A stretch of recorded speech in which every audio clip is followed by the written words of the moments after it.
this lecture, we are not just going to be looking at Old Kingdom period architecture, but more specifically, we're going to be looking at Old Kingdom period funerary architecture and what I call the evolution of the Egyptian tomb type. Now, this does start with the early dynastic period, but most of the time of this lecture will be spent in the Old Kingdom period, with just one additional example that we can see in the Middle Kingdom period.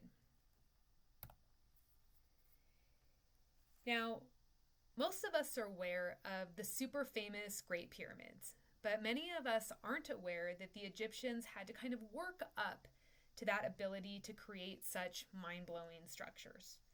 So we start with their initial approach, and this is a standard tomb type of the early dynastic and Old Kingdom periods. By the later New Kingdom period, these do become relatively rare, and these are called mastaba. Now, the initial construction of mastaba structures, they did coincide with the development of mummification.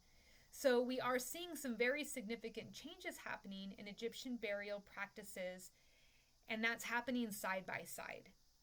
Now, this looks familiar to me. I feel like we've seen something like this before. A structure that looked kind of like a pyramid with the top cut off. Does this seem familiar to you too?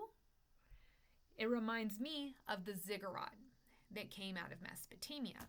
Now, these structures looked the same. However, keep in mind they don't have the same function. The ziggurat was used for religious purposes. It was a temple. The mastaba that we see here, it is a tomb. Now, the way this was set up is the mastaba had burial chambers, depending on how many people were buried in there, or I should say entombed. One, maybe two. You don't have a ton of people in a mastaba. And then you would have your mortuary or funerary chapel. And as you can see, that would be here, this little doorway. You would go in and there would be your chapel. Or sometimes these were solid structures, and that you would have the chapel on the outside, directly adjacent to the mastaba. And the idea behind that was that the chapel was a place where people could come and ensure that your memory is being kept alive, because your memory being kept alive did impact your quality of life in the afterlife. The idea was that you were supposed to receive offerings. And these offerings would be food. They would be things that you would need for everyday life. They would keep you with your needs met in the afterlife. And if that's something that stops happening, then your needs aren't being met in the afterlife, and that starts to create a problem. And so the Egyptians developed this great workaround. And what they would do is they would put imagery on the walls of these chapels, and it would look something like this. And they were offering scenes. And so what it did is it showed people sitting in front of a table receiving all sorts of offerings. It looks like he's received a chicken or some kind of dead animal, like a basket that maybe has some fruit in it. This looks like maybe the back of a fish. So he's receiving all this food. And because he's shown receiving it, it means that this is what's happening in the afterlife. So if people completely forget about this person, nobody ever comes and provides them with offerings anymore, it doesn't matter, because with this type of imagery, he's making sure to take care of that potential issue. Now, we start out then with the mastaba, and we move on now to our second tomb type, which is the stepped pyramid. And what we're looking at here, this is the earliest known pyramid to be built by Egyptians. And we actually have the name of the architect, Imhotep, which is really rare to have this information. Now, we know about Imhotep because he was a total boss.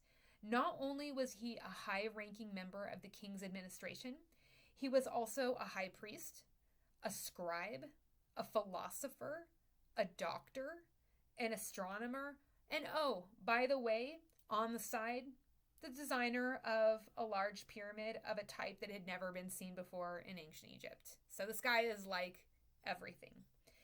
So you can start to see now how the Egyptians are going to work up to the pyramid shape that we know so well. You start with the mastaba, which is like basically a pyramid with the top cut off. And with the step pyramid, it's basically like mastabas stacked one on top of the other. Now, in this lecture, there's a couple things you want to think about, okay, as you're taking your notes. First, what is the order that these structures appear? So, for example, first mastaba, second step pyramid.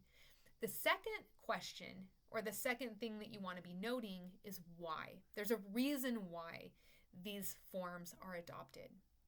Now, for the mastaba, if we go back here, they looked relatively the same.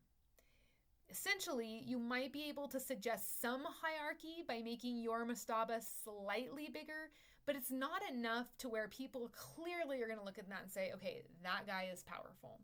And so here, though, this is a lot more, I should say, clear, where the large size is indicating the power of the pharaoh, and not everybody gets to be buried or entombed, I should say, in a pyramid such as this. So clearly an indication of power. The other thing is that the soul, the Ka, needs to go up into the afterlife. And the idea is that perhaps the shape of this tomb facilitates that endeavor. It's like I call the stairway to heaven, where that stair-like shape, the Ka goes up the stairs, goes up into the afterlife. Now, I chose to show you this photograph because you can see that there's other buildings associated with the step pyramid. And this is the same situation as the mastaba. We talked about how there was that, funerary chapel that went alongside. Here, though, because this is a pharaoh, it's a whole complex, a whole collection of buildings, because there was a lot more that went on in maintaining the memory of the pharaoh, not just giving him offerings, but doing other important cult rituals to make sure that this person's spirit, their Ka, was being acknowledged in the afterlife. Now, when we think about Egyptian pyramids, most of us are very familiar with the Great Pyramids, which we're going to be looking at in a minute. But we also have the Step Pyramid. That's a pretty famous one as well. But the Egyptians, they did build other pyramids as well. And we're not really as familiar with these because, as you can see, they weren't quite as successful. So we're looking at what scholars call the Bent Pyramid, and this is for the pharaoh Senefru, and it's named for its lumpy shape, and it seems really like this is a transitional structure, that the Egyptians are thinking about moving from the stepped pyramid to a smooth-sided slope pyramid like the Great Pyramids, and before they get there, they're kind of working out some of the kinks. And the way they went about this in terms of construction is they started with the stepped pyramid, what we saw in the previous slide, and then they just were trying to fill it in to make it smooth-sided. Now the problem was that the foundation of the pyramid was built on a soft, silty clay, and it couldn't support the weight of the structure. So inevitably, this is going to cause some structural problems, and this forced the architect mid-build to change the slope of the pyramid, which created the awkward shape. And you can see at that moment where that decision was made to change the direction of the slope, or the degree of the slope. So this is cutting edge. It's cutting edge because it's trying to introduce a new form of the pyramid. And it does so at the same time perpetuate some of the funerary traditions that we see in previous structures that we discussed, the mastaba and the step pyramid. Now, the ways in which it does this is, first of all, like our stepped pyramid, like our mastaba, there is a specific orientation of the structure. Each of the four corners aligns with the four cardinal directions. And there is a funerary complex. It's located on the east side. That's also typical. And likely it's located on the east because that's the direction in which the sun rises. And that's a reference to rebirth. Now we know the saying, if you don't succeed, try again. This is looking a lot better. This is a red pyramid. And this is also built by the same pharaoh, Sneferu. And it's built in the same area. It's just north of the bent pyramid. And this one is called the red pyramid, and it's named for the red color of its limestone blocks. And we can see from this photograph that definitely some structural improvements have been made. There's a mystery here, though. We don't know if this was the pyramid that the pharaoh was laid to rest in. So there was two that he built, and we're not sure which one, the bent one or the red one, was his intended resting place. This is still something scholars are debating. It seems like the red pyramid would be the final resting place in that it appeared to kind of culminate this design vision successfully. And it does have some of those traditional features of other Old Kingdom royal burial structures. Like it has false doors, it has stele. These are common attributes of the burial sites. But then there's also critical features that you would see in a royal tomb that are missing, such as that funerary temple. And as time moved on into the Middle Kingdom period, the cultic rituals that I had mentioned before that people conducted to keep the memory of the pharaoh alive, those occurred at the bent temple, not the red temple. Now, here we are, Dynasty 4. This is the height of pharaonic power in Old Kingdom period. So it's going to be understandable, not only that we're going to see a proliferation of pyramids, but this is where it's successful. What they're working on with those earlier pyramids, that becomes fully realized here with the Great Pyramids of Giza. Going back, we can see that it's close, but here, perfection. Like literally perfection, which I'll talk more about in a minute. So this is our third step in the evolution of the Egyptian burial structure. We start with the mastaba, we move to the stepped pyramid, and then finally we have here the third step, the smooth sloped pyramid. Now we want to keep in mind again the order of that development, which I just laid out, but also why did this happen? It wasn't just for funsies. There had to have been a reason. Now a very basic reason that it's basic, but maybe, you could put it in there, is they felt like it, that the aesthetics of it was appealing, that this, geometric smooth shape, that it looked much more modern, much more pleasing to the eye than our stepped pyramid. That could be an option. Now, another thing that we want to keep in mind is that these were symbols of the sun. These pyramids had all sorts of references to the sun. Now, first of all, look at the shape. Imagine this shape and think about the rays of the sun, how the rays of the sun would come down onto the earth just like this from the sun. So we talked about this idea of the shape of the pyramid helping the soul, the Ka, go into the afterlife. Instead of taking stairs, maybe it's easier to take a ramp. Second, the shape of the pyramid itself mimicked the Ben stone. And it's spelled just like it sounds, Ben, B-E-N, B-E-N, Ben stone. And the Ben stone was associated with the sun god Re, or Ra, tomato, however you want to say it. During the Old Kingdom period, there was a shift in Egypt's religious hierarchy, and the sun god, Re, or Ra, took prominence, became the highest in that hierarchy. So by adopting all of this solar symbolism and connecting themselves so closely to the sun god, where the tomb itself took the shape of that god symbol, the pharaohs were trying to advertise their power. Now, of course, they're doing it with size, but they're also, as I'm pointing out, doing it through symbolic association. Now, there's more we can say about the solar symbolism. The pyramids were also originally faced with a white limestone. We don't see that any longer today. It was broken off during a series of earthquakes that happened in the Middle Ages. But when that white limestone was there, it reflected the sun so that it looked as if the sun had come down from the sky and was resting on the burial site of the pharaoh. Now, if that doesn't convey power, that the sun wants to come down from the sky and rest on your tomb, I do not know what would convey power.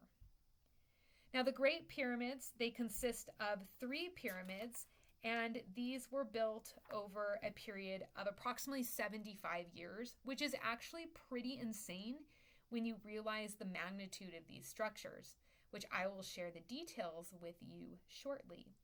The first one, which is this one tucked back in here, that one actually is the largest, although this second one appears to be larger. And the reason why is it's a trick of the eye. It was built on an area with higher elevation. It's a good trick. The first pyramid right in here belonged to the pharaoh Khufu, and then this pyramid here belonged to his son Khafra. We looked at his Ka figure in the previous lecture. And then this third one is Khafra's son, Khufu's grandson, Menkaure, who was the guy with the queen in the previous lecture. So what we're looking at is we're looking at a quick dynastic succession here with these tombs. And just like the step pyramids, and just like the pyramids of Sneferu, these pyramids too were arranged according to the 4 cardinal directions, with the entrance facing east. But there is even more intentionality to the placement and arrangement of these pyramids. They also aligned to the constellation of stars known as Orion's Belt. So the takeaway here is there is a lot of celestial symbolism related to these incredible structures. So how incredible are these structures? The answer is very incredible. First of all, these are a feat of architecture that defies explanation. We have theories about how the pyramids were built, but we really don't know for sure. Now let's focus on the largest of the pyramid, Khufu's. First, it's about 500 feet tall, making it the largest structure in the entire world for thousands of years, all the way up until 1311 CE with the construction of the Lincoln Cathedral in England. To make this the tallest structure in the world, there were roughly 2.3 million blocks of stone, each weighing an average of 2 tons. Now let's talk about the workforce. Most people think that slaves built the pyramids. This is wrong.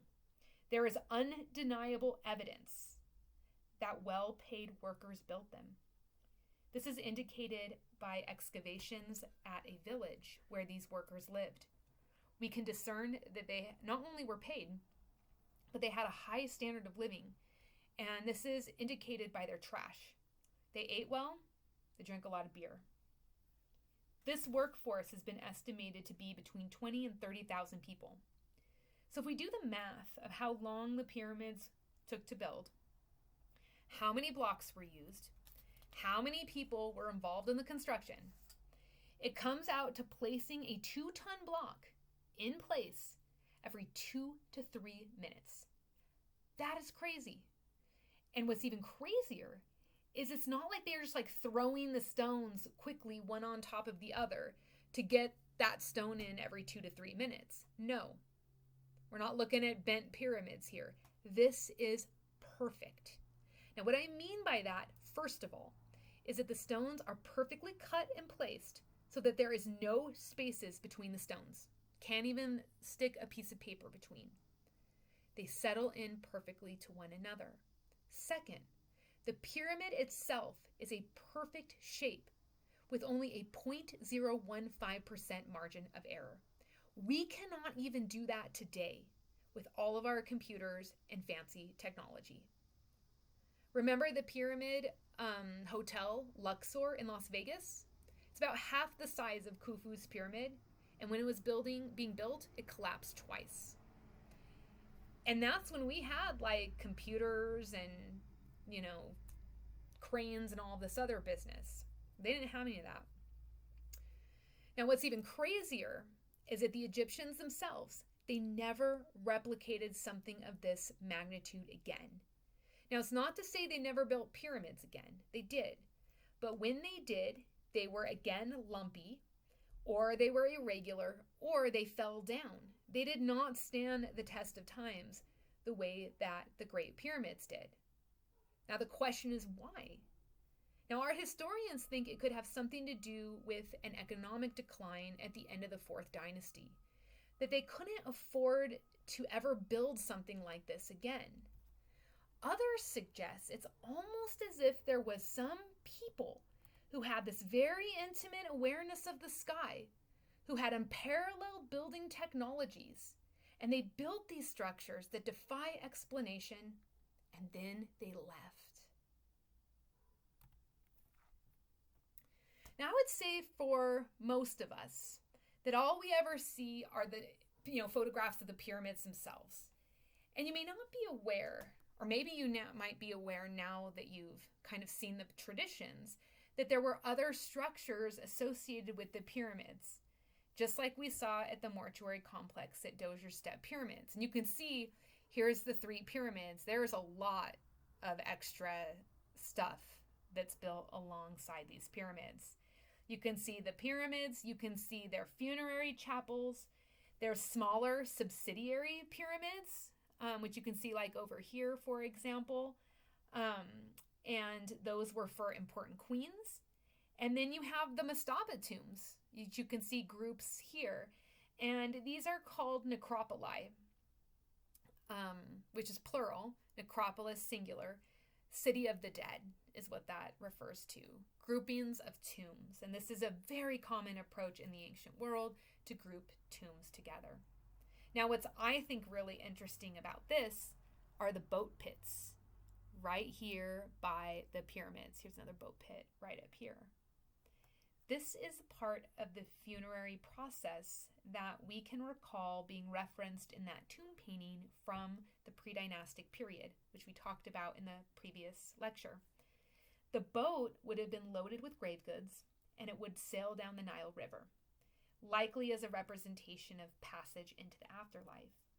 Then, at one of the many temples seen here, the body was mummified, a process that took about 40 days.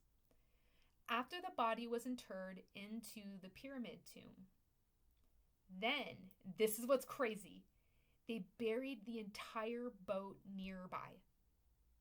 Have you ever tried to dig a hole? It's super hard and exhausting, and it's crazy that the Egyptians dug holes giant enough for an entire boat to fit in. With the idea is that the boat could be used by the pharaoh as they go into the afterlife. Now, there's one more thing I'd like to focus on from this wider mortuary complex, and you can see it right in here, the Great Sphinx.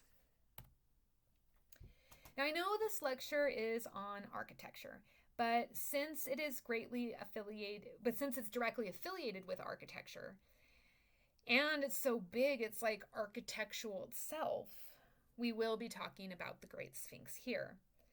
So this sculpture is a wonder upon wonders. First, it was the largest sculpture in the round ever made by humans for hundreds and hundreds of years. And we can get a sense of scale by looking at this lady who's being very naughty by touching the artwork. Don't touch the artwork. But you can see how big it is. The Great Sphinx sits in front of the middle pyramid, which we can see it in the background here. This was Khafra's. And some people say the Sphinx itself, that the head, that's a representation of Khafra, that it shares some of the facial characteristics that some of the other sculptures of Khafra featured. Now we can see that supporting that argument that the Sphinx does have some of the pharaonic iconography, namely our Nemes headdress. Now a Sphinx is a hybrid figure, part human, part lion. And lions are a good choice because they're ferocious, they're strong, But in art, they also have a long history of symbolizing protection. So by the pharaoh Khafra being part lion, he too was strong, ferocious, and a protector of Egypt. It actually is very common for us to see sphinxes as part of pharaonic iconography. And one of the favorites is to mix that sphinx symbol with the trampling symbol. So showing sphinxes trampling people. That's pretty common image with the pharaohs. Now, since we're on this idea of protection, there's something else to say. You might notice that there's unusual proportions of the feet and the legs. They're super long. This was because the Sphinx was only meant to be seen from far away. From far away, the legs would look like they were in proportion. The idea was that if you were going to come and rob this pharaoh's tomb, you're coming from far away. As you're approaching, you would see this giant Sphinx guardian figure, and you would get so scared that you'd run away. Now, this is the final step, at least in this lecture. There's going to be one more in the next lecture. For this lecture, this is the final step we're going to be looking at for now of the Egyptian burial structure. So we go from mastaba, step pyramids, smooth slope pyramids, to now the rock cut tombs. This is a pretty straightforward shift. What these were just very discrete tombs that were buried in the sides of rocks off somewhere in, a remote area, hidden. The reason why was to deter grave robbing. These tombs were basically like giant arrows that are pointing, saying, hey, tons of valuable grave goods in here. Come rob me. And it was endemic.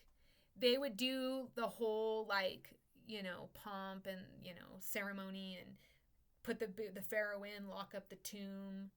That's that. And then that night, people are coming to rob the tomb. And so simply to deter grave robbers, you have these rock cut tombs being built. And it's as simple as that. So this is where we end. We've got one more lecture. It's where the really exciting stuff happens. The New Kingdom period.